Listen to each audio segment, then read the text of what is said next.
Dambuhalang cable, napakahaba.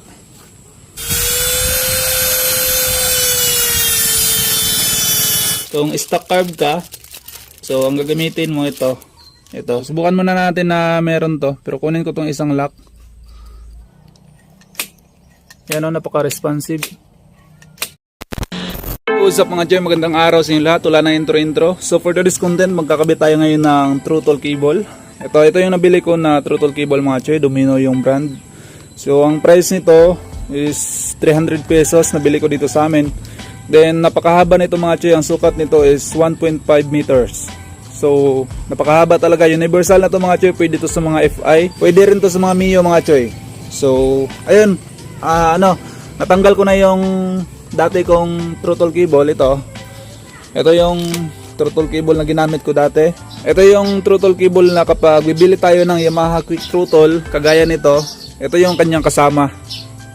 Ulitin ko lang mga Choy, ang gamit ko na Quick Throttle is pang Yamaha Quick Throttle. Ito yung kanyang itsura. Meron tayong vlog nito mga Choy sa pagkabit nito. Ito yung thumbnail. Kung gusto nyo manood, ilagay ko yung link sa description natin. Then ito nga palang cable na to mga Choy is pang open carb na to, pang big carb. Ayan. So pang big carb siya, di siya pwede sa stock carb. Kung bibili kayo ng Yamaha Quick Throttle, pumili lang din kayo ng universal throttle cable. So, ang magagamit natin dito sa niya mga Choy, itong cable niya na stock, itong kulay itim, ito magagamit natin to, so kailangan natin to putulin. Kaya kung nga pala to pinalitan mga Choy, kasi siya maganit, tapos masyadong mahaba, pwede naman siya putulan, pero pangit kasi yung nito, pangit yung itsura nito, kaya palitan ko na lang. So meron na siyang kasamang mga Choy, ito yung magagamit kapag naka open carb tayo or naka stock carb tayo, so pwede natin siya papalitan. Itong dalawa, ayan. So kapag naka stock carb tayo, ito yung gagamitin natin, itong malaki. Tapos kapag naka open carb tayo, ito naman, lagay muna natin dyan, explain ko mamaya. So ito na yung cable. So ganito siya kahaba mga Choy, ikumpara natin si stock. Yan.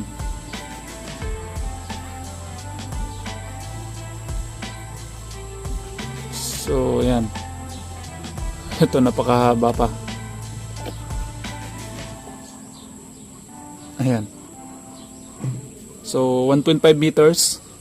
So ang gagawin natin dito mga Choy, puputulan natin to. Para di tayo mahirapan sa pagputol, pwede natin to tanggalin mga Choy. Pasok lang natin yan mamaya kapag naputulan na natin tong itong insulator niya. Ayan. So ganito kahaba yung puputulin ko. Ayan. So hanggang dito ako magputol. So sa pagputol naman mga Choy, pwede naman to lagaring bakal. Pero meron kasi ako ditong mini grinding tools, kaya ito yung gagamitin ko.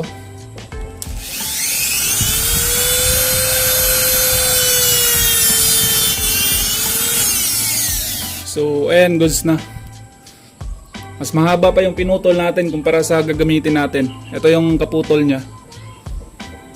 Ayan.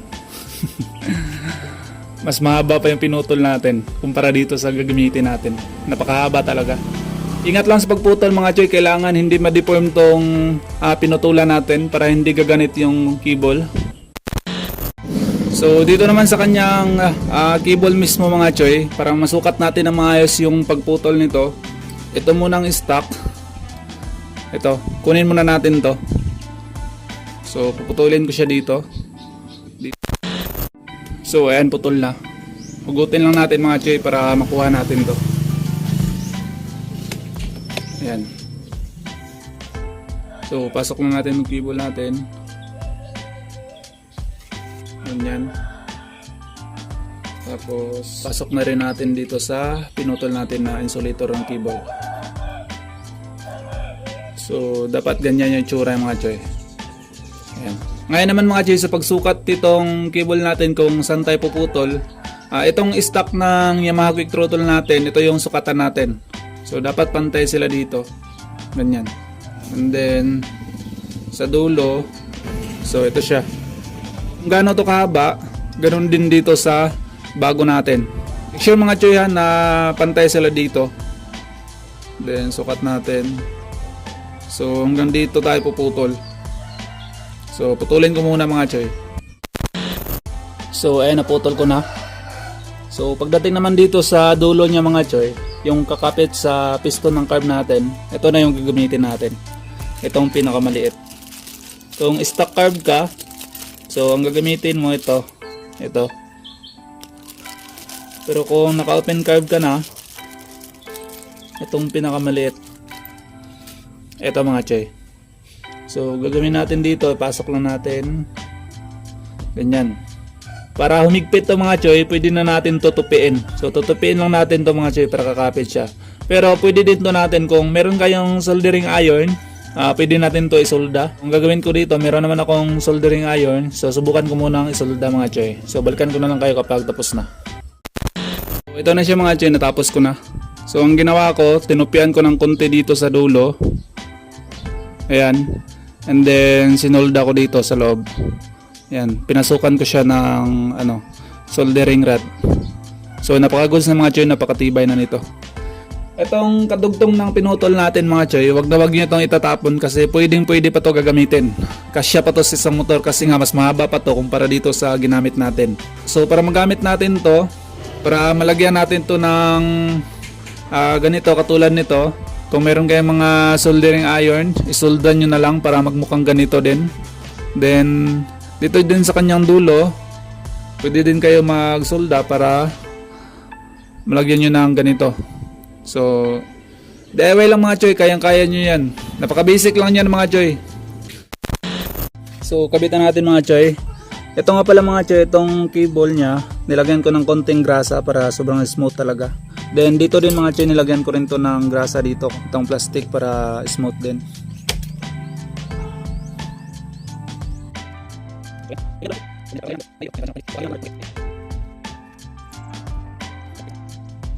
Wait lang pala mga choy, meron pa pala itong rubber dust seal para hindi mapasukan ng alikabok.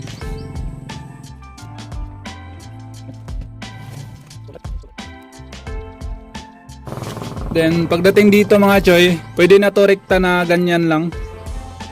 Pero meron tong kasamang para dito talaga. Ito siya. So kung gagamitin natin to, pasok natin tong cable ganyan. Tapos ayan.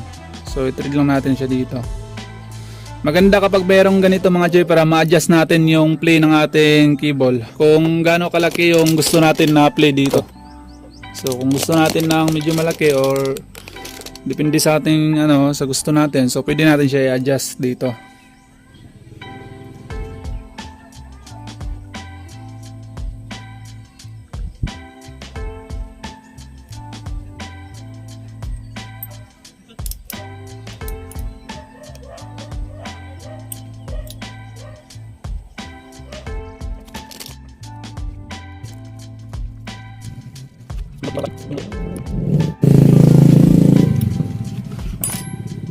So ayan mga joy, natapos na nating may kabit. So ito na siya. Ayan, sobrang smooth mga choy. Napaka smooth talaga. Malaki yung pinagbago kumpara kanina.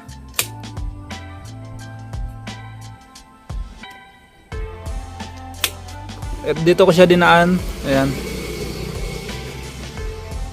So ganyan yung kanyang looks. Yan o, napaka-responsive.